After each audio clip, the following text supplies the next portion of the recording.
Finally here, guys, the moment we've all been waiting for. The eyes of the world descend on the stadiums across the land as the Baltic Cup kicks off. And we are here to take you through every ball that's kicked, every goal scored. And while we're at it, maybe we'll cover the tournament that happens to be kicking off in the Middle East too. Welcome to the Anglo-Italian pod. As always, my name is Rory, and I'm joined by my very good friend... Adam. Hey, mate. How are you doing? I'm getting into the World Cup now. I have to say, last few days, I've been kind of just observing, taking notes of teams, and I'm just getting into the flavour. Even talking with people at work, that kind of gets the World Cup vibe. How has it been for yourself so far? Yeah, it's kind of weird here because obviously Italy aren't in it. I think everyone's pretending it's not happening. So like every time I walk into like my teen classes or something, and I'm like, hey guys, we're looking forward to the World Cup. And they're just like, oh, is that happening? Like this country is just completely ignoring the fact it's happening, which is a little bit annoying, but also fun because I get to remind them every week when I see them. Oh, did you see the World Cup this week? Did you see England in the World Cup? So it's going to be good fun. But I am getting excited about it. The only annoying thing is that I'm going to be working for most of the games. Yeah. Now, my job obviously is quite seasonal. During the summer, I don't work. So when it's a Summer World Cup, all Brilliant. The football. Yeah. And now I hate FIFA even more, especially after seeing the doc as well. I hate them even more that they've managed to make sure I won't see any of this. I'm going to have to spend a lot of time on YouTube and hiding my screen from my boss, I think is going to be the main thing. Are you going to be doing the same in the office?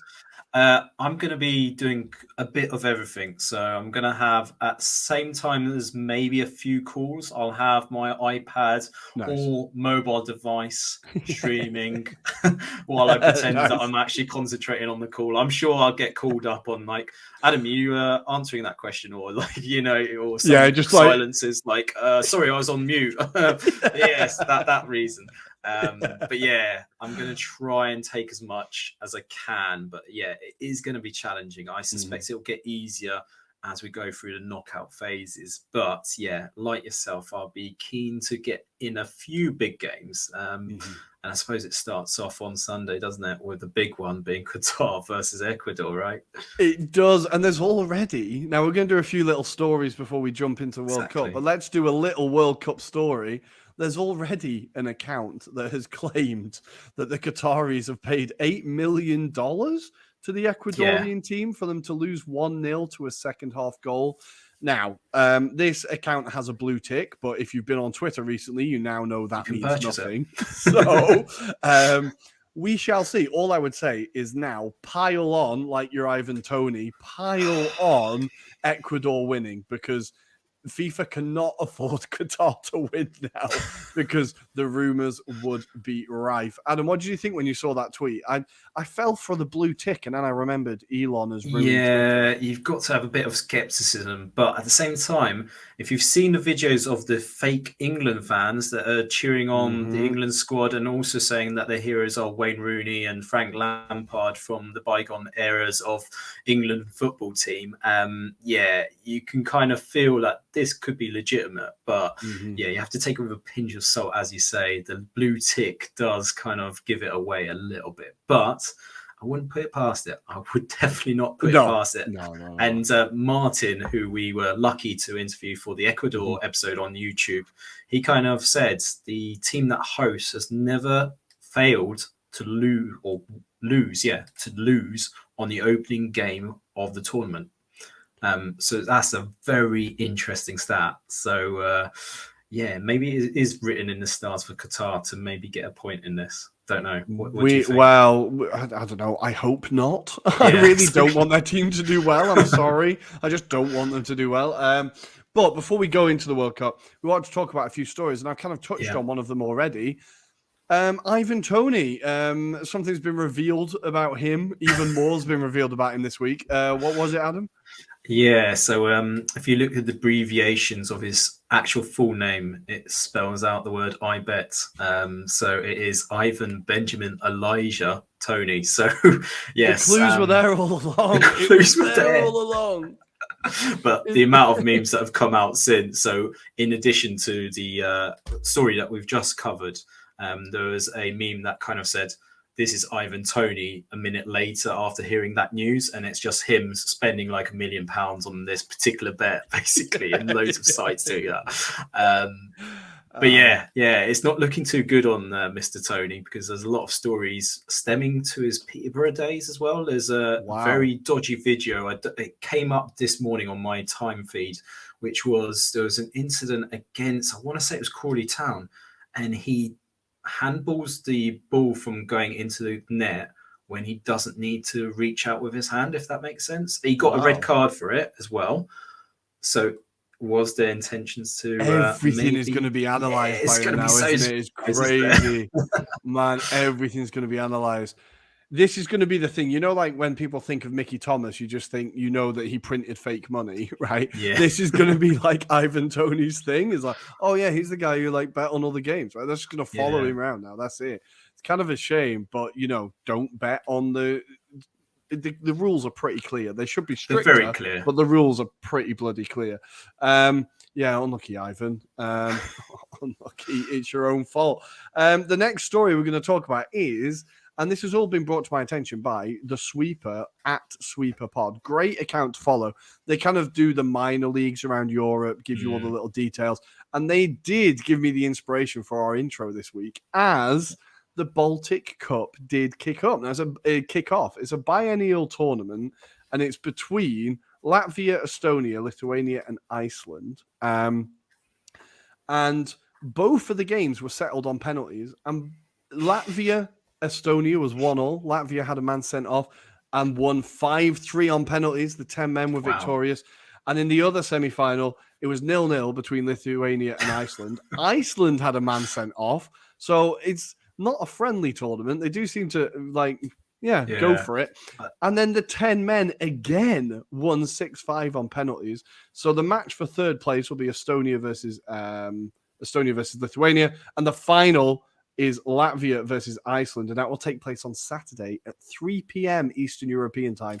If you are looking for some pre-international football to warm yourself up for the World Cup. And I hesitate. They might be better than Qatar. I think both those teams might be better than Qatar. Just. We'll see. But yeah, maybe Iceland, not Latvia. I can see it on like an ITV4. It's kind of one of those things where you're flicking through. Oh, there's the Baltic Cup. Suddenly, I love it. Yeah. And finally, in our little kind of smaller teams of Europe news, Gibraltar, UEFA's smallest member state by population, they finally ended their 22-game winless streak by beating Liechtenstein 2-0. Cipollina and Walker getting the goals in the 14th and 21st minute to secure an early victory. That's absolutely huge for Gibraltar. And I think this is like the benefits we're seeing of the Nations League, right? This is the benefits we're seeing, right? It's incredible to see, getting more competitive, beating the teams around them. And it's nice to see some alternative international football, maybe. Definitely. I think we want those kind of smaller sides to get better in quality. And I think also, you know, you think about sides like Albania when they made it for the first time in the Euros, for example, a few years back. that's the kind of stories we'd love to see. Yeah. We'd love to see those kind of countries being able to progress and do well. And you think about all the other smaller sides, like the Bosnia-Herzegovinas of this world as well. They're getting better and better. Yeah. I mean, think about the man that we've been raving on our pods, Faradona. I mean, imagine if he could lead Georgia to a tournament. I mean, yeah, the scenes in Georgia will be a bliss, won't it? And Tbilisi everywhere. I've just had the idea for my next FM save. There we go. Georgian club and national team lead them to the World Cup. There we go. I can feel it. I can feel it coming. Nice. Well, that is it for a kind of roundup. I think before we're actually going to go to the World Cup now, guys. We're actually going to do it. I'm super excited. We're going to go through the groups. We're going to give some predictions. We're going to kind of preview the first game without talking about potential bribery too much. Yeah. And we will see you on the other side. And here we are. It's time for the World Cup. Finally, I feel like a kid again, just remembering that there's going to be 4 matches a day. It's just the best time. Like, the missus absolutely hates it. I'm not sure if it's the same in your same situation. It will definitely be the same in my household. Definitely. But is there a better time than the group stages? I absolutely love it. Probably not, but then it depends on the games, doesn't it? Sometimes it depends on the quality of the sides. I am a bit worried about some of the games because I feel like there's a few you could call that could be like really absolutely dire, and I'm hoping they're the 1 o'clock kickoff games. So then the 7 p.m. ones are a bit more enjoyable. But yeah, that's optimistic thinking on my part. But I suppose let's start off with Group A because we are kicking off with the group that's going to break us into this World Cup, right? So I'm looking forward to Ecuador. What do you think about this whole group to start off with? Yeah, I think like it's a group that's interesting because when you first look at it, you go, okay, Netherlands, Senegal, right, done. That's like the 2, right? That when it was first drawn, I was like, yeah, Netherlands top, Senegal second, right, moving on.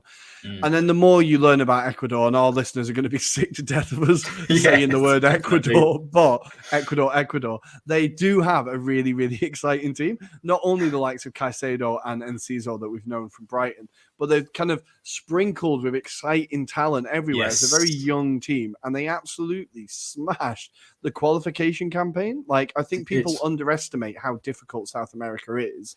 Like, there's a lot of teams that at the moment aren't where they used to be, like Chile and teams like that, and you're like, okay.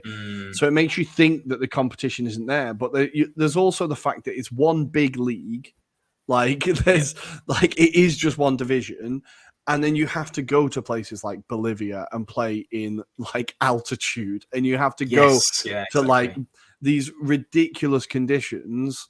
It is undoubtedly, I think, the hardest area to qualify from, just from the level of teams and the conditions you have to play in. So I think for Ecuador to get there is incredible. And this is a young, exciting, quick attacking team. Like, what you talked to Martin, like, what were your impressions after talking to him? Like, I think I got the impression of optimism. Like, there's a like, despite the backdrop around the legalities of Brian Castillo, who's whether he's Colombian, whether he's Ecuadorian, park that to the side. This is a really exciting side. So as you rightly say, there's a lot of Premier League players, but outside of that, they've got a few key players like Michael Estrada, who contributed in that campaign.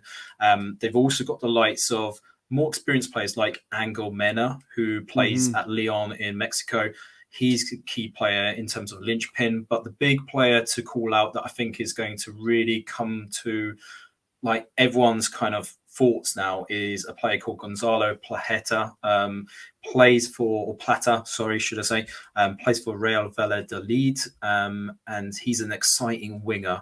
They play 4-3-3, but he can play as a third in that attacking range. But they've even at the back, they've got some really good players as well.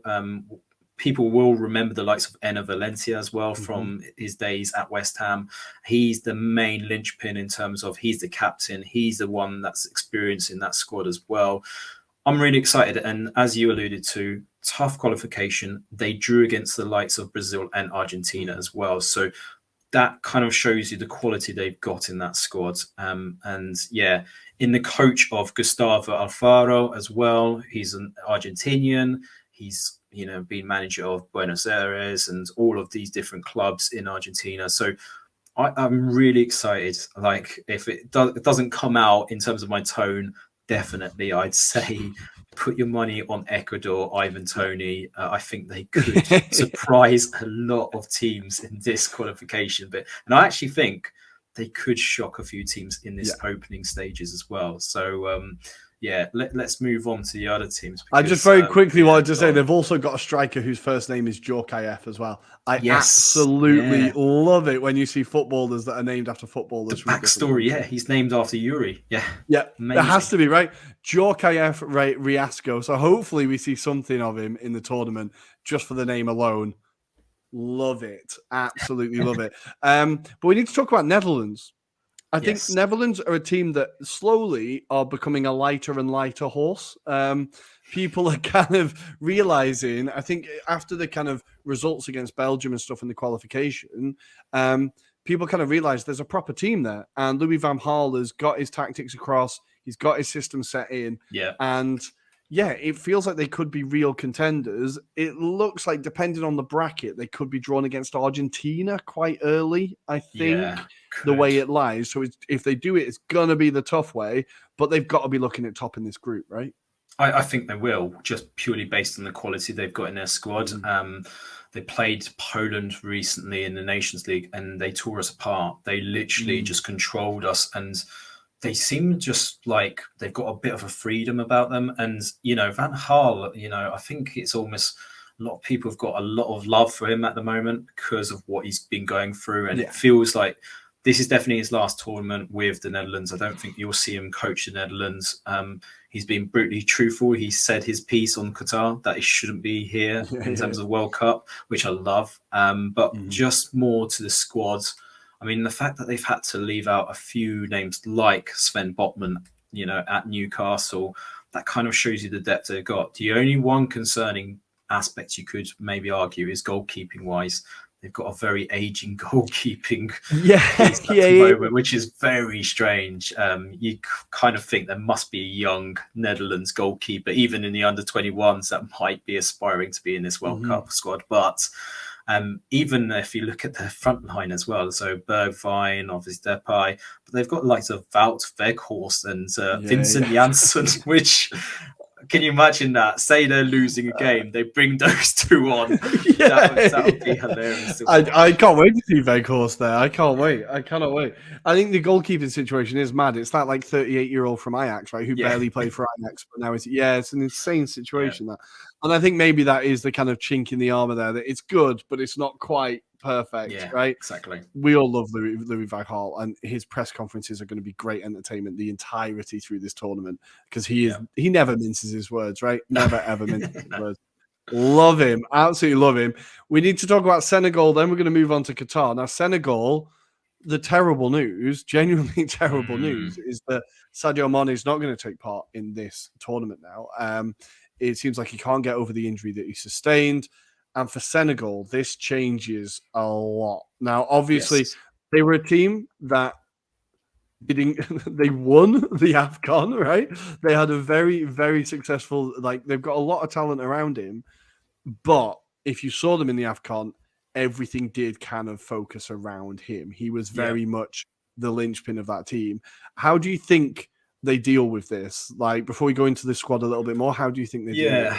I mean, I think they may be lucky in the respect of it might help the other strikers that are in that team to maybe go unnoticed. And I mean, we've talked about Dia, who plays for Dia, should I say, for Salernitana. But the other big name is Nicholas Jackson. He seems to be the one that's been touted as the player to flourish at this tournament. So he currently plays for Villarreal. But if you look at their squad, they've got a few big names. Ismaili Sarr, that a lot of people will know from his Watford days, for example. There's also Papa Sarr, who plays for Tottenham as well, who might be one to keep an eye out on as well.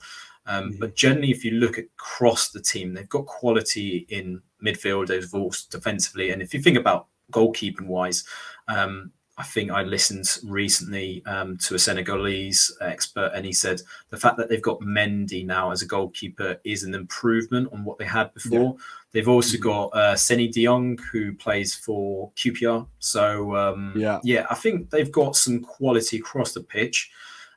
We know about Senegal as a team. They do play for each other. And in Aliou Cisse, the ex-Birmingham City player, I think they will potentially do quite well. But then I think about who I think will qualify out of this group. And I think it's down to that head-to-head between Ecuador and Senegal. Yeah. Almost feels like to me that Ecuador have the edge personally because of Mane not being able to make it. I don't know what you feel. Yeah, I think it's interesting with teams when they lose like such a key player, it goes one of two ways. Either it completely falls apart or the team grows because they're not just looking for that one man every time. So it'll be interesting to see which way it goes. Aliou Cisse did an incredible job coaching them to the AFCON. He's a very good manager. I think tactically he's very capable and he will have the team prepared. I think there's one more player we do need to talk about as well, which is Iliman Ndiaye, who is currently, I think, the top scorer in the championship for Sheffield United. He's got 9 goals and 2 assists for Sheffield United in the championship so far. So maybe he's still quite young. I think he's, 23, 22 years old. So I don't know if they're going to throw him in, but he could be a very good option off the bench. And in our World Cup preview video, which you can still watch on YouTube, Ibrahim does talk about him as a player to be very excited by. So I think Senegal do have options. They've got a capable manager. I think you're right. It's going to be about how they do against Ecuador. That's the big game in this group. Finally, we need to talk about Qatar. Now, there's a weird vibe about Qatar. I feel like this must be what it was like to watch a World Cup in the 60s.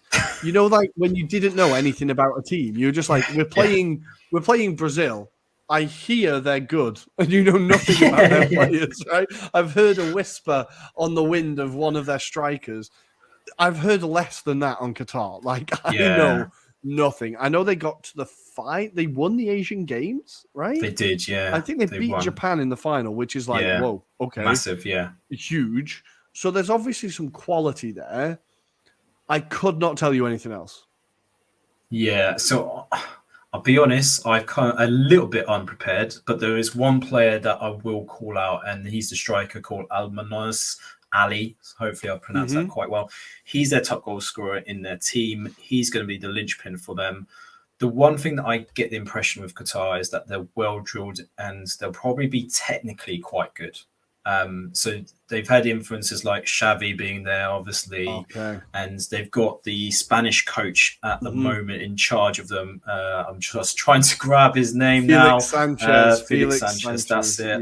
And then I've heard about the goalkeeper, but I don't know his credentials.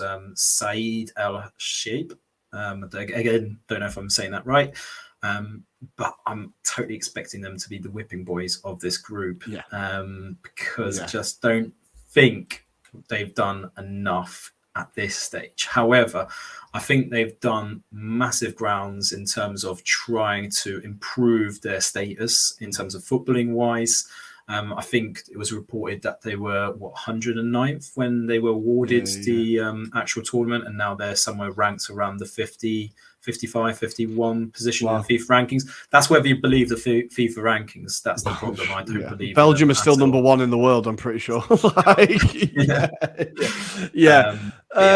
Nice. Yeah, I think I kind of read something that it's not all naturalized players. Like there was rules brought in that now it is a lot of like Qatari born players as well, which is good. You don't just want a load of like Brazilian mercenaries in your team, I don't think. Like, I don't know. It seems like a better direction to go in. But we're going to move on to Group B, which is, of course, England, Iran, USA, and Wales. Whew, this is honestly, day by day, maybe it's just tournament nerves. This group looks trickier and trickier to me by the day. I don't know what you think. I've always felt like this was the banana skin tie for England, to be fair, because on paper it looks so simple. We know when England have something that's perceived to be easy, they don't make it easy for themselves. And you've had the pleasure, obviously, of turning up on Iranian podcast, right? Recently, talking about England. They have high hopes about their potential performance at this World Cup, but then the likes of the USA are a bit rejuvenated at the moment. And the same could be said about Wales. Wales look very, I suppose, counter-attacking style.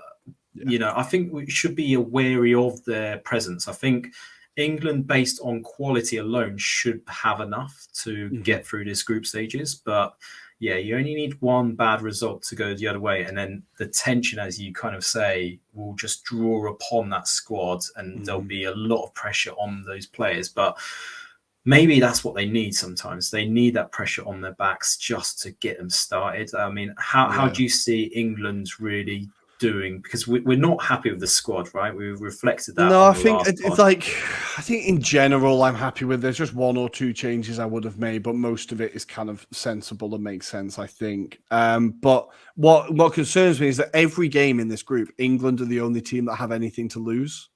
Like every team that play England have got nothing to lose. Like they're expected to lose, let's just go for it. Whereas England, they're expected to win every game, and that is not going to happen, I don't think. So that's what concerns me. I think with a team like Iran, like you said, I guested on the I think it's B29 podcast, and the way they talked about it was Taremi from Porto is their danger guy. Jahanbakhsh, who people might recognize the name, is having a pretty good season. He's going to be a danger man, but they're very much going to set up to just frustrate us, catch us on the break.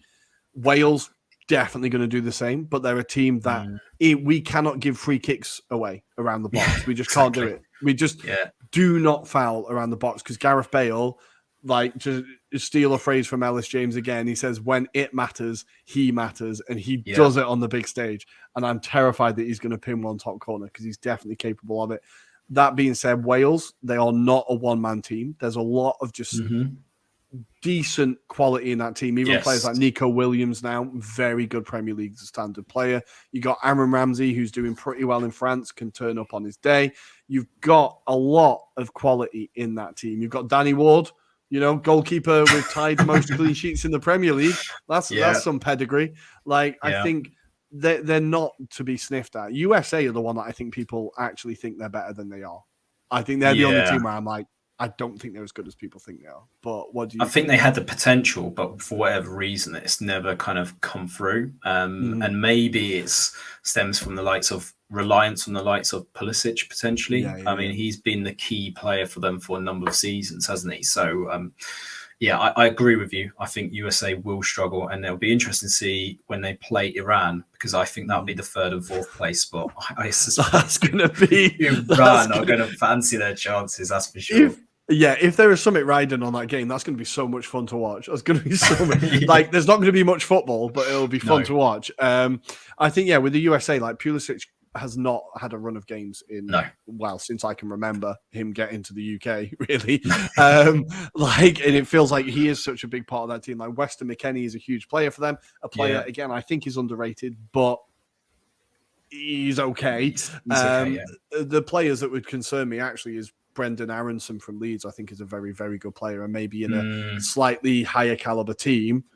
If he could do better, or America better than Leeds, I don't know, but in a slightly higher caliber team, let's say, he could. Tyler Adams is another one I'm thinking of. I think he's a really good DM on his day. But you've said it nicely. I think they are probably going to struggle in this group.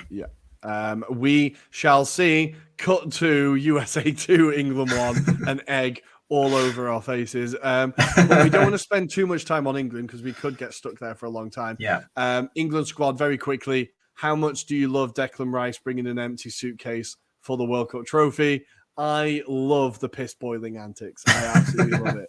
I absolutely love it. I cannot wait to have that little meme where Larry David, Kirby Enthusiasm ending titles happen straight after that as well. So let's see.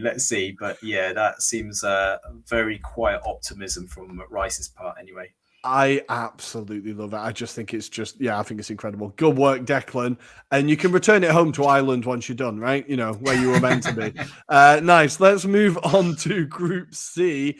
And Adam, here we go. Poland at World Cup. Argentina, Mexico, Poland, and Saudi Arabia.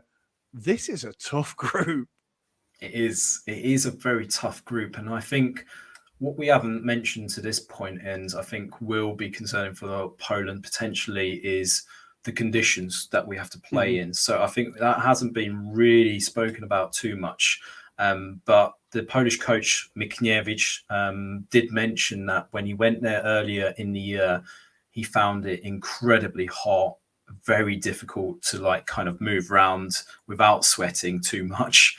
And he's a big lad. If you haven't seen him, he's a very big lad. He's been eating a lot of pierogies. That's all I can say. But recently, in a friendly against Chile the other day, they won 1-0. Didn't play the most enthralling football, let's put it this way. 28% possession stats for Poland's favour. And Grzegorz Krychowiak, who a lot of West Bromwich Albion fans will remember from his very brief time in the Premier League, mentioned that Poland aren't going to be playing too much attractive football at this World Cup, which indicates the style that's going to be potentially taken on this squad. I think it's going to be very direct football, but he kind of, I suppose, spoke about the fact that they're going to be trying to win games the way that they see fit for every team. So potentially against Argentina, you're probably going to see us with, shall I say, 11 men behind the ball and letting Messi hold the balls like in the corner. Even Lewandowski might even be on the line. I don't know. But I think that's going to be the big game where we're probably not expecting to grab anything out of that particular match. But the big one is Mexico, because Mexico aren't in great form themselves. A lot of hate towards Tato Martino, who is the ex-Argentinian. They haven't been on great form if you've looked at their stats. And obviously, they've still got quite an aging squad. I mean, the exception is Lozano, who plays for Napoli. He's going to be a big player for them. But I think I'm grateful that we've got Saudi Arabia in our group, because I recently saw them play against Croatia. And do you remember like those 1990s World Cup games that you used to get on the Sega Mega Drive or SNES, and they're like static, very static, and you could get the ball past and then shoot? That's basically Saudi Arabia. That's what I saw, which is amazing. So I'm hoping that doesn't give me egg on my face. But yeah, for Poland, in terms of expectation, if we can get out of this group, that'll be a massive achievement, because potentially we would face France in the next round, which would be absolutely horrendous for us. Well, it's an occasion, isn't it? It's an occasion. But get your thoughts on this group. I think, Poland, you've got some really good footballers in that team. You've got the likes of like Zielinski and Szymanski, who I'm still absolutely in love with, just from FM alone. I absolutely love him. And every time I see him, I'm like, God, this guy's great. I think there's a lot of decent footballers in that team. I understand you've got to be pragmatic and be like, you can't go toe-to-toe with Argentina. But I hope against the likes of Saudi Arabia, you try and put a bit of a show on. Against Mexico, you try and get the game by the scruff of the neck, because Mexico are there for the taking. They scraped through qualification. Like, they really just qualified for the World Cup. It was not comfortable. And that's in bloody CONCACAF, where, it's them, America, and Canada. That's it, really. So I think, it's not a Mexico team that we're thinking of from like the last World Cup, where they really like tore things apart. I think this is one that Poland can do, but as we know, Mexico always get to the last 16, and then that's it. That's what they do. For Argentina, this is warming. Should be straightforward. It should be straightforward. It's warming up for the real bit. I think it'll be interesting to see if they play like who they play, whether they give some players chances and kind of see what's going on, or whether they just get everyone in the team, get going, get into form. But it'll be an interesting group. I'm going to say, you know what? No, I'm not going to say it, Adam, because I don't want to jinx it for you. Let's just move on to Group D. Let's just move on to Group D. And we're going to go to Group D: Australia, Denmark, France, and Tunisia. I'm sorry, Tunisia. I keep forgetting you're at the tournament. But this is a really interesting group. I think there's a surprise in here somewhere. Do you? I think if you're going to say it's a surprise, it's Denmark. But I still think, when you said it, I still think Denmark, France. For me, I look at the quality of this Australia squad, and it's not brilliant. Tunisia, they've done well to get to this stage. I feel like that's their level. But yeah, if we talk about Denmark briefly, obviously I think equality across the side. They seem to be a team that plays for each other. And I think they will surprise a few teams in this tournament in terms of the next few stages. It's a question of, do we think they've got enough quality versus those likes that they might face in quarterfinals, etc. I think a lot of people that I've seen so far are tipping them to be their dark horses. I think realistically, potentially for me, they might be quarterfinal stage, which I think Danish people are quite happy with. They would take that because I think they realise that there is other quality sides around them. But yeah, France again. I mean, this is the question: will they boil over and have a bit of a drama, or will they be the side that delivers? Well, I think there's kind of an interesting thing happening where, because the big thing in the last tournament, despite them winning it, was that Giroud and Mbappe didn't like each other, right? There was like a huge, or Mbappe had an issue with him being misplaced for Giroud, and it was like a whole ego thing, shock with Mbappe. But apparently they're working very well together. There was pictures of them kind of joking and playing around in training, and all of a sudden I was like, crap. If they sort their stuff out, they could actually retain the bloody thing. They genuinely could. I think Deschamps has been able to so far keep a hat in general, keep a lid on the craziness, apart from witch doctors, etc. aside, he's done quite well in keeping a lid on it all. I think the squad are kind of pushing in one direction. I think you've got a lot of young, exciting players that see this as their big. This is like, William Saliba, Chouameni, and Camavinga. That's a very young midfield. But if they can really push on and put their name down, this could be a team that is like a legacy team for years, right? So I think it's a huge job for Deschamps, but he's got the win in his back pocket. I think he's able to keep the camp a little bit calm. It's about keeping Mbappe calm. It's just about getting him focused. I think now it's gone from like Pogba and the likes to like just it's all about him. And if you can keep him happy, then the rest of the squad can fit around him. And I think Deschamps is able to do that.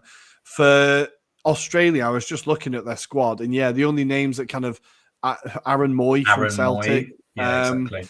They've got quite a lot of players that play out in Australia, a lot of home-based teams. Harry Souttar from Stoke, Frank Karacic from Brescia and Serie B. Matt Ryan, ex-Arsenal goalkeeper, now in Copenhagen. But he's the player that can't get in the squad, right? He can't get in the Copenhagen squad. So, there's a few players that you might recognise, but it's not, again, the kind of Australia group that the Australia squad that we used to see in. And then I was looking at Tunisia, and they're all based in the Middle East, really. They're all based in Africa and the Middle East. Players that might jump out: Hannibal Mejbri, who's on loan from United at Birmingham City, I think. Wahib Khazri, Sunderland legend, who has been smashing it in Montpellier. For the last couple of seasons, he's been scoring some absolute bangers.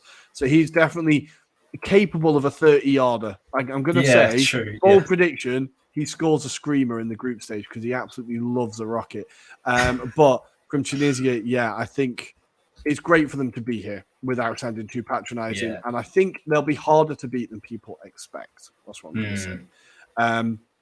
Denmark, team spirit alone and the quality will get them through. If they can get Damsgaard playing, if they can get him again, the Euro Damsgaard, then that is a hell of a player. Ericsson killing at United, having a really good season. I think we all know that Denmark, it's going to be France and Denmark, right? But I think Tunisia might get a surprise result. That's going to be my bold prediction. Good. Moving on to Group E. Costa Rica, Germany, Japan, and Spain. Adam, first thoughts when you look at this group?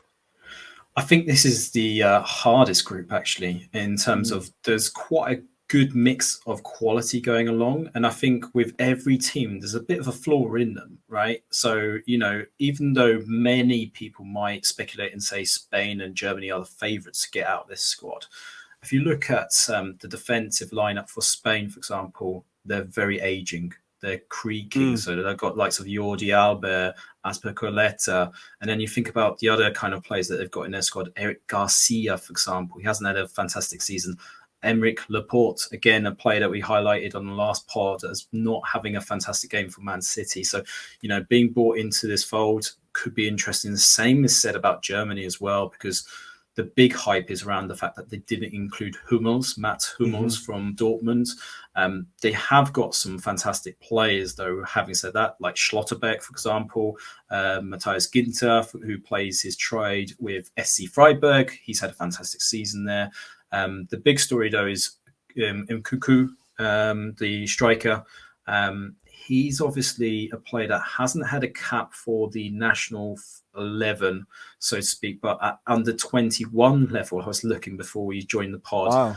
5 games, 6 goals, and he's 17 years old. So it could be an explosive one for him. I don't think maybe Hansi Flick was expecting him to be included, because I think he probably would have gone for Werner, but because of Werner's injury, he's had to be forced into it. But when you think about the quality that they've got around him, they've got some fantastic players. Gnabry, for example, Havertz, Mario Götze is back in this squad, for example, Gundogan. And then you've got the Bayern Munich contingent like Goretzka, for example, Musiala, for example. And Musiala is going to be the standout here. So from that point of view, very interesting blends. Just quickly, briefly talking about Costa Rica and Japan, and then I'll get your thoughts. Japan, obviously going to be very interesting. Their manager, Jaime Moriyasu, has the all-time record for Japan, having a win ratio of 68.4%, which means nothing, right? But it is quite strong. That is high. It is very high when you look at it from that point of view. But the big players to call out, Matoma, who's having a fantastic season at Brighton, Maeda, who plays for Celtic at the moment. He's a bit of a handful at times. I've seen him a few times. And Kamada, who plays for Eintracht Frankfurt. He's the defensive midfielder. He could be an interesting one, which is where I think when Japan play Germany or, for example, Spain, I think it won't be that straightforward. I don't think it's going to be goals galore for, the likes of Spain and Germany. Quickly on our Costa Rica, got a good blend of experience and youthful players. There is some absolute Premier League great names in this squad. Can you take us through some of the names? Let's start with the big one, Brian Ruiz, the ex-striker. Right? He loves a banger as well. He loves a beautiful Joel Campbell, ex-Arsenal striker. I mean, yes, he's playing his trade at Leon in Mexico. And then you got Keylor Navas as well, for example. But the big one, and you got Brian Oviedo still sticking around. I was just going to quickly say the player to come out of this squad to keep your eye out on is Juson Bennett, who plays for Sunderland. They brought him this season. He's youngster winger, could be an interesting proposition. So yes, interesting. Nice. And Luis Suarez, who is the manager, not the other player that plays for Uruguay. This is the 3rd time that he's taken a side to the World Cup. The first time was with Costa Rica in 2006, and that was a side that did very well and surprised a lot of people. So This is why my rationale is. I think this group is going to be interesting. Yeah, I think you're right. Costa Rica, everyone said to me, and we've talked to a few people, it's not the Costa Rica that it was in the past. It's not the 2014 Costa Rica. It's not. But I'm every time they're in a tournament, they do seem to do pretty well. They never really disgrace themselves. I think, weren't they in the group when England and Italy both went out? Was that Costa Rica? Maybe I think it was, So they always seem to do well. I think they're a team that nobody should take for granted. Germany, as you said, Musiala is the player. How much we see Moukoko is going to be fascinating. For Spain, it feels like it's not this year, but it could be in a few years. If you know what I mean, the squad just has a few gaps. Gavi, Pedri, Ansu Fati. There's a lot of, obviously, there's bound to be with Spain. There's a lot of exciting players there. It feels like maybe not just quite yet. And for Japan, they're a team that I always love to watch. They're always technically fantastic. I felt so sorry for them the way they went out in the last World Cup. Was it against Belgium? That was Japan, right? Yes, it was. In the last 16. Oh, God, it was horrible. And it was just, and they always deserve a little bit more, I think, with the quality of football they play. I'm obviously going to say, I can't wait to see Tomiyasu at a World Cup because he's been fantastic. But the real Arsenal legend who has found himself into the Japan squad is, do you remember this guy, Arsenal fans? Takuma Asano. We signed him from Sanfrecce Hiroshima In 2014, he made 0 appearances, and then we loaned him out, and now he is at VfL Bochum, 33 games and 3 goals. At Partizan Belgrade, he got 22 goals in 56 games. Jesus Christ. Wow. That's pretty good. But Arsenal fans will remember him fondly as he was one of the classic, what the hell did we sign him for? Signings. There was Park Chu-young as well, I think a South Korean guy. Yes, but he is still about, guys. He is still about. He's in the Japan squad. And maybe we'll finally see him. Maybe we will finally see him. Good. Let's move on to Group F, I suppose. This is the definition of a hipsters group, and that's why I love it. It's my favorite group. Belgium, Canada, Croatia, and Morocco. Try and predict this one beyond Croatia. I think it's very open, isn't it? Again, it is like what we just said in the other group. Morocco have some quality players, Hakimi, Ziyech, and so we've got Walid Khedira, not Walid Khedira, but the player that plays for Bari. I've forgotten his name. Khedira. Khedira. So again, attacking wise, very strong for Morocco. Croatia, you're talking about likes of Luka Modric, for example, Brozovic. They're probably at the twilight time, could be argued, with Croatia. And Belgium, obviously the golden generation that's failed to deliver so far. This could be their last tournament together as well for a lot of these players. So it'd be fascinating to see. And then obviously Canada, like they've been the surprise package, I suppose, to come out and qualify for this World Cup. Not unsurprising for a lot of fans that have been following the likes of Alphonso Davies, Jonathan David, for example. I really am excited about Canada at this World Cup. Maybe not progressing past this group stage, but certainly just to see how they play. But yeah, I couldn't call it. I couldn't tell you who's going to be number 1 and who's going to be number 2. I mean, what's your thoughts?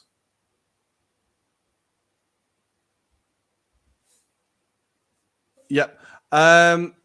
From talking to Sacha Tavolieri about Belgium and the squad and how kind of excited they are, he was saying it's a bit of a transition thing. Players like Onana that we've seen at Everton are kind of, these are the players that they're expecting a little bit more from. And it is kind of the passing of the guard from the old golden generation. This is literally their last chance now. This is this is their chance. They've had all the other ones. This is the one. And I think that pressure maybe could get to them. We know that Martinez defensively isn't the strongest manager. And there are 3 teams here that I think offensively are actually pretty scary. Like you talked about Canada. Up front, they've got Jonathan David. They've got the Cyril. Oh, Christ alive. They've got, wait 1 minute, let me get his name.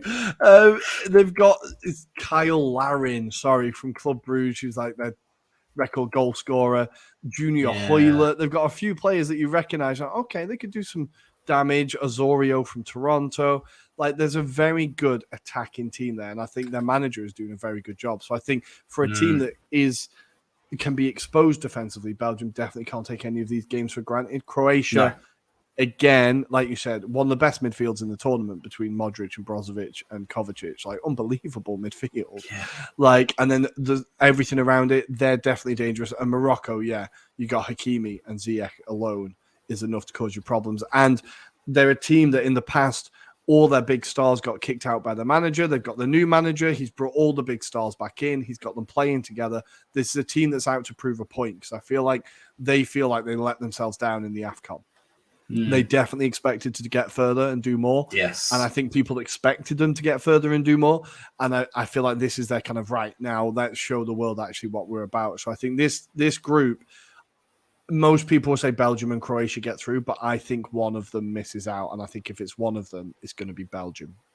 That could be fascinating take. Let's move on to Group G. Group G. Here we go. Brazil, Serbia, Cameroon, and Argentina. This is another very close group. It could be. Could be a fascinating one. Serbia have got one of the most underrated squads. They've just got so much quality in their team. Quality. Like, they can play Vlahovic and Mitrovic up front, and if they don't, it's a crime. just find a way to put both of them in the team, because bloody hell. I think it was counted as 11 of their players playing Serie A. They've got both the Milinkovic-Savic's. They've got Radonjic. They've got all of the players. So they've got all of the players from Serie A. So that's a very, very capable squad. And their manager is doing an incredible job. People seem to be really happy with him in general. He's united Red Star and Partizan Belgrade. He's managed to unite their fans behind. Like, holy hell! Like, we should get him into Israel, Palestine, see if we can fix that mess. But like, it is incredible the job he's doing, and it's a very exciting squad. We'll get on to Brazil because we don't really need to talk about them. But if we move on to Switzerland. Again, an incredibly dangerous team. Like, Adam, what do you think of them beyond the great Granit Xhaka? What do we think of the Switzerland squad? Switzerland squad is quite fascinating in the sense that not only have you got the well-housed named kind of players in that squad, but you've also got some exciting youngsters, right? So we've got Noah Okafor, for example, and I was looking at Brek Mbolo, who's having a good season. I was looking at his stats before we joined the pod. So it's 8 goals in 25 games so far for Monaco since he got his move from Mönchengladbach. When you look at his record, I think it was like 100 games, 25 goals, and you're like, it's kind of all right, I suppose. But maybe there was the promise. Maybe it's that element that he's grounding into a better player since he's first started for Mönchengladbach. And I think when you look at Noah Okafor, so that's 7 goals in 14 games. He's the one. The one, that Okafor. And I think Mbolo's a really interesting one because at the last Euros, he felt a bit like Adama Traore in the fact that he was quick, tricky, dangerous, but had no end product. And I feel like now he's starting to get that end product together. I keep using Adama Traore as an example. I think that is the guideline. I apologize, but I feel like Mbolo now is starting to get that end product. You see it happen with players. They start their intelligence improves, whatever it is, their footballing intelligence improves, and they start to get those balls across. He is becoming more dangerous. That Okafor, he's coming from RB Salzburg. That's all you need to know. You know he's going to be a great player. Like, they only produce great players. The one thing I'll say about Switzerland, I feel that this is going to be down to the match between them and Serbia, because you've obviously got a little bit of a grudge element because of the Albanian contingent within Switzerland who are going to want to prove their worth, or there's also the Kosovan element as well, I suppose, in that squad with certain Shedran Shaqiri as well. So, I think that will add the spice to that match if it doesn't already need it. And I think looking at the Cameroonians team, I'm not 100% sure on them, to be fair. I mean, what do you think about their chances? I think they were hosting the previous AFCON, and that helped them a lot, the fact that they were the hosts. I think they are an okay team. I think you look at a lot of the players and you think, not bad. You've got Hongler from Hellas Verona, who is a decent player. You've got Brian Mbuemo from Brentford. You got Akambe from Lyon, who's pretty decent, but none of them really stand out beyond, of course. Oh, yeah, no. Yes, him and Zambo Anguissa, I think, is by far the most important player in this team. They've got Onana in goal, so there is quality. I just feel like it's not quite that step up. The Choupo-Moting thing is fascinating, as we've talked about him a lot, because the guy's career is actually really, really weird, and he is kind of scoring now for Bayern. Seems to be having a pretty good season, which is great for Cameroon, because if it wasn't him, they're looking at Abubakar, who was a great striker in his day, but is definitely getting on now. So I think having Choupo-Moting as an option is definitely a good thing for them. But I think they could rely on him a bit too much for a player that isn't that consistent. So I think it's going to be a difficult one for Cameroon. I think they probably finish bottom. Unfortunately, I just hope they can get a result. I hope they get like a win, or something that they can like go, right, we were at the World Cup, if you know what I mean. But we need to talk about the team that we haven't talked about yet, and that's Brazil. Just how much are they favourites for this tournament, Adam? I think they're massive favourites. I think I'm tipping them to win the World Cup purely because of the depth that they've got in this squad. It is insane. And if you go on top of that, the form that they are producing as well as a team, with the likes of Neymar at the heart of it, I mean, that kind of says to you that they're definitely favourites for this. There is a feeling, though, I suppose, that, yeah, there's too many egos potentially in this squad. I mean, there's a lot of players there that could flip out, and you could see a similar tantrum to what the French squad go through at tournaments sometimes. But I do get the sense that they are together in the sense of trying to win this World Cup, regardless of the personalities in that squad. Maybe that's why Dani Alves is in there as well, just to give that kind of experience and know-how. It's interesting. I don't know if you saw his tackle on Anthony the other day. Yeah, it's certainly showing that he wants to be part of this squad as well, right? Yeah, I think he doesn't think he's there to make up the numbers. He doesn't exactly. he won, and as he's a professional, he's one of the greatest wing backs that the game has ever seen. He has the right to be like, I'm going to bloody play. But yeah, maybe don't injure one of your best wingers. Nemaybe not. But I think, for Brazil, I think similar to France with Mbappe, it's all about Neymar, right? You have to make it feel like, Neymar feel like it's all about Neymar, right? And I think as long as you do that, it'll be a relatively happy camp. I think the Dani Alves call-up is genuinely a stroke of genius. I genuinely think it is very just sensible. I think coaches are becoming more willing to accommodate the idea that team spirit means so much at international tournaments, because you don't have much time to implement a system. You don't have much time to implement tactics or anything. It's just about people being happy and playing well together. That's it. So I think the coaches are really waking up to it. But if you just look at this, the attacking line, I'm just going to go through the attacking lineup alone. Neymar, Gabriel Jesus, Richarlison, Rafinha, Rodrigo, Gabriel Martinelli, Pedro. It's just fucking terrifying. It's terrifying. I can't see a team that can keep a clean sheet against them. You'd have to be doing very, very, very well to keep a clean sheet against them. So I think Brazil have to be the massive favourites. We've not really talked about Argentina. We kind of skipped over them. I think they're the team that are going to push them furthest. But I think the way it lines up, they would meet in the semi-finals. I think the way it lines up. So it'll be interesting to see. But Brazil will be topping this group, bar an absolute disaster. So. Yeah. Nice. Moving on to the final group. We're nearly there, guys. Final group. Group H. This is, there's so much beef. Ghana, Portugal, South Korea, and Uruguay. Wow. This is a really interesting group, I think. What are your first thoughts for this group? I don't think it's going to be straightforward for a lot of these sides. I think Uruguay are kind of dismissed as an aging squad. South Korea are everyone's maybe favourites because they've got Son in their squad to an extent. And I know probably not for the Arsenal contingent in North London anyway, that's for sure.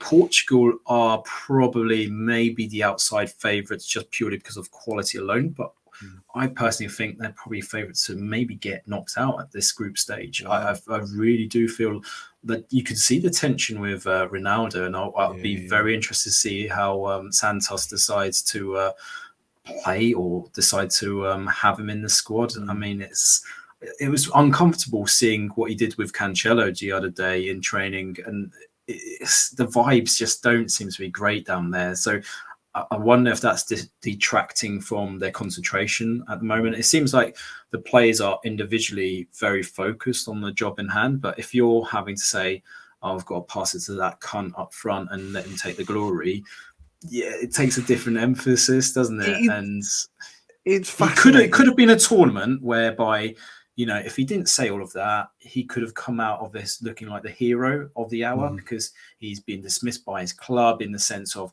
they don't want to play him. He could have turned up at Portugal, scored the winning goals, gone home bragging about how he was the big man. But instead, he does that stupid interview with Piers Morgan, and that takes a limelight off Portugal. However, having said that, they have got some really good players. Rafael Leao, Bernardo Silva, you could go for Cancelo. Yeah. It's fascinating. It'd be interesting to see how that dynamic works in Ghana. Yeah, I mean, not amazing names, but the one or two players that I'm looking forward to is Kudus, the striker at Ajax, that's been playing really well. Oh, Um, what a the, player, man. I Yeah. don't know about you.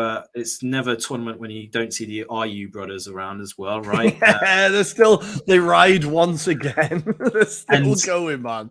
the interesting dynamic here as well is Inaki Williams, who plays for Atletico Bilbao. His brother Nico is playing for Spain, or is in the Spain squad. So, Yeah.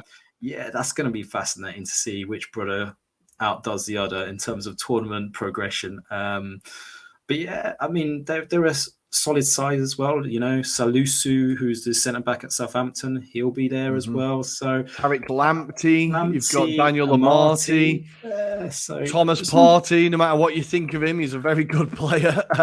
exactly. Yeah, as you said, Jordan Ayew, Afenajan from Roma. Like there is a bit of, I think with Ghana it's interesting because they were terrible at the AFCON. They didn't even get past the group stage.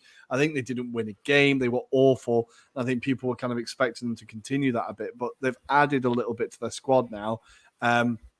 There was one player who I thought, I think he made the wrong decision. Eddie Nketiah was in Ghana today on holiday because he's declared for England. I was like, Eddie, you're not going to get Missed the the England call up, opportunity. man. Just go for Ghana, Yeah. and you could have been playing at a World Cup. You could have been starting up front next Could have week. genuinely, Like, yeah. I genuinely think he could have done it. So I think there's a little bit of like, but what Ghana have done well is getting the naturalized players, right?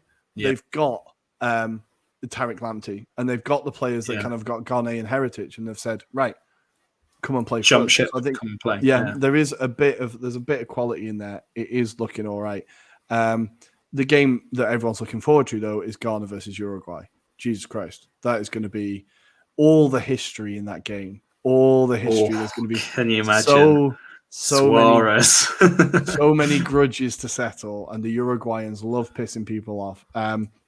I think Uruguay, their squad is actually pretty good. They've still got like Darwin Núñez, Valverde. They've got a lot of quality in that team. South Korea, we know, are always going to cause problems with Son up front. They've got plenty of decent players. And Portugal, like you said, kind of looks like meltdown, but have they got enough talent to get through it? I just find it fascinating, the timing of this Ronaldo thing. It's not only blown up United, it could blow up his final World Cup. It's just absolutely baffling timing. But that is all the groups, guys. We've gone from A to H. That is all of them.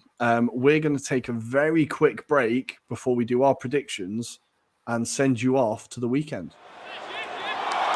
And here we go, the last part of the show. We're finally here, and we've asked all of our guests on our World Cup preview videos to make their bold predictions. It's now time for ours. So, Adam, we're going to go. I'll say the name of the award. You go, I go. Let's go through it, right? Cool. Let's smash it. Nice. So, first up in our World Cup predictions is who is going to be the winner? Which team will be lifting the trophy come just before Christmas? I think it's largely going to be Brazil. I just think they've got the edge. They've got the quality. They've got the depth. I think everyone's fearful of what they could produce at this World Cup. But yeah, easier said than done. How about yours? I'm just so we don't say the same. I'm going to say Argentina in a controversial move. I'm going to say Lionel Messi with his last dance emulates Maradona and picks up the trophy of Argentina. I feel like it's been written in the stars for a while. He's won the Copa America. He's got that chip off his shoulder. He's got that monkey off his back. And now he can push on. The Argentina team, we haven't really talked about them. They look unbelievable as well. Like very, very close to Brazil. Equally good form. I think they could do it. And I think it would be nice for Messi to do it. Ultimately, it would be nice. Good. Argentina, Brazil. Here we go. Next award is who will get the golden boot? Which player will pick up that golden boot? I'm going to give it to a certain Lionel Messi. I think his goals are going to help them progress, shall we say. Although I tip Brazil to be the favourites to win the actual competition, I think Messi will be relied upon, especially in those moments where maybe it's a stalemate and you're wanting a goal. I think he's the man, and there's a lot of expectation, but he always seems to deliver. But yeah, what about you? I'm going to go, and this is going to surprise a lot of people. I'm going to say Harry Kane. I'm going to say he gets quite a few goals in the group stage. I think he's going to get like a couple penalties. He'll get that like he did against Panama. There'll be a game where maybe he gets a few, and then he'll get the golden boot. He always seems to get it. So I'm going to go for Harry Kane. Yeah. Cool. Nice. Good. Next up is player of the tournament. Of course, last time it was Luka Modric. I think it surprised a few people. He deserved it, but I think it surprised people that he got it, right? Who do you think would be a player of the tournament in this tournament?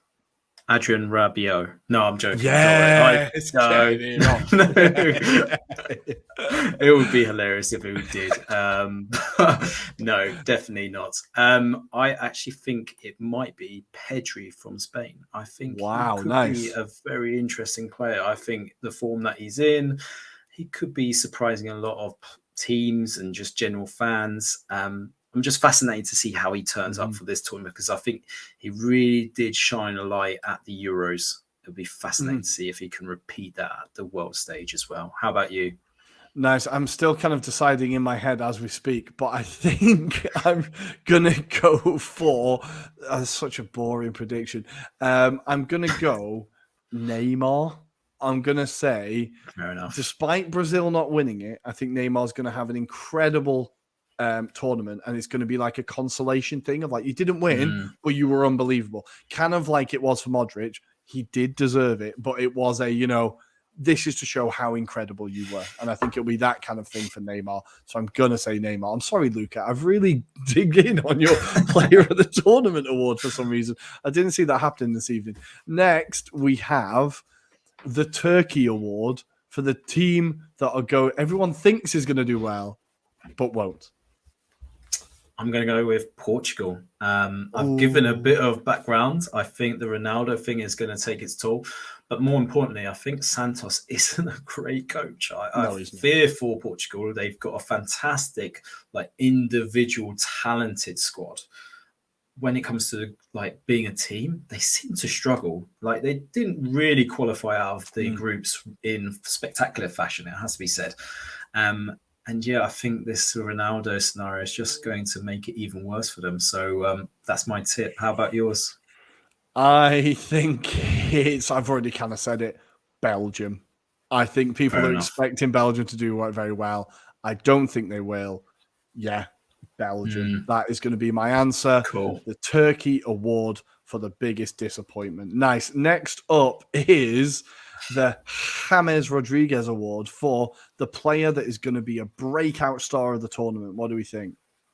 I'm going for Musiala from Germany. I am really excited about not only his progress so far, but what he can deliver for this Germany squad. I think he's going to be the equivalent of a certain player that you're going to mention for England. And I think that kind of shows the levels that he's brought to this side.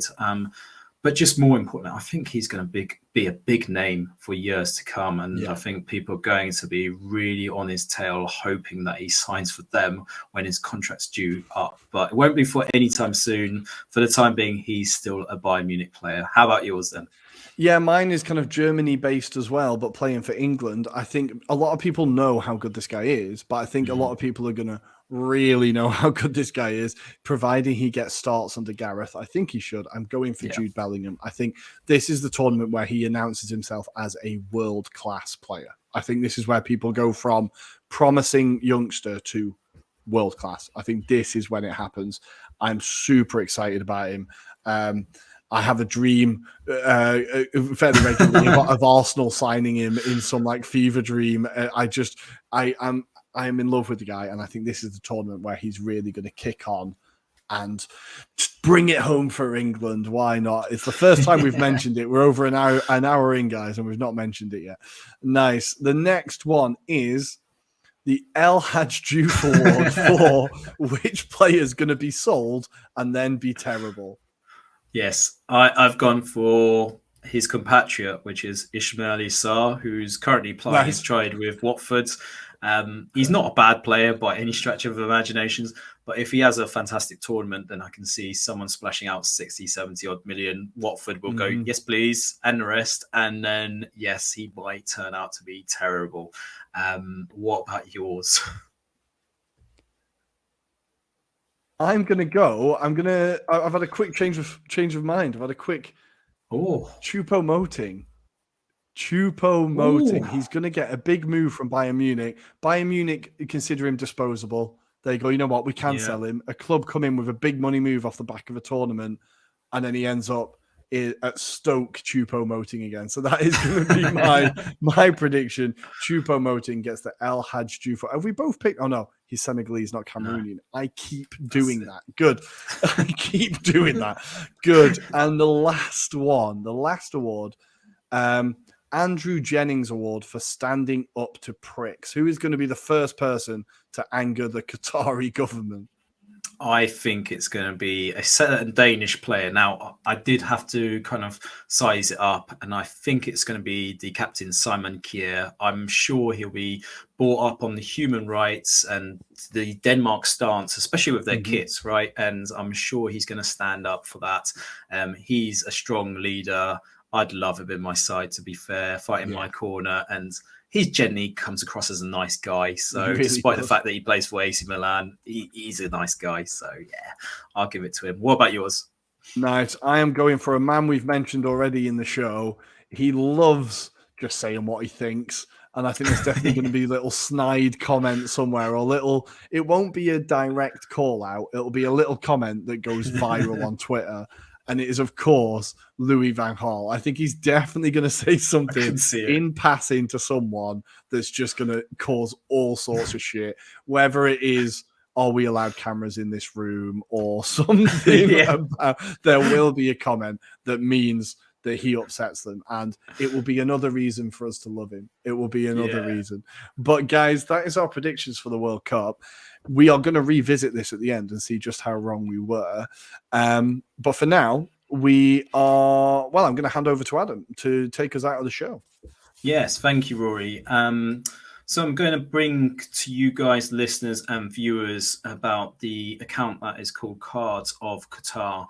As a pod, the three of us decided that whilst we can't influence, I suppose, the actual tournament, but more importantly, we wanted to make sure our moral grounds were being shown as part of the podcast. And we really wanted to highlight some of the stories that are being highlighted by the Cards of Qatar. So we want to also praise them for the work that they're doing right now. They're doing fantastic work in terms of just highlighting where we are, why we're highlighting these stories, and what the whole Qatar piece is all about.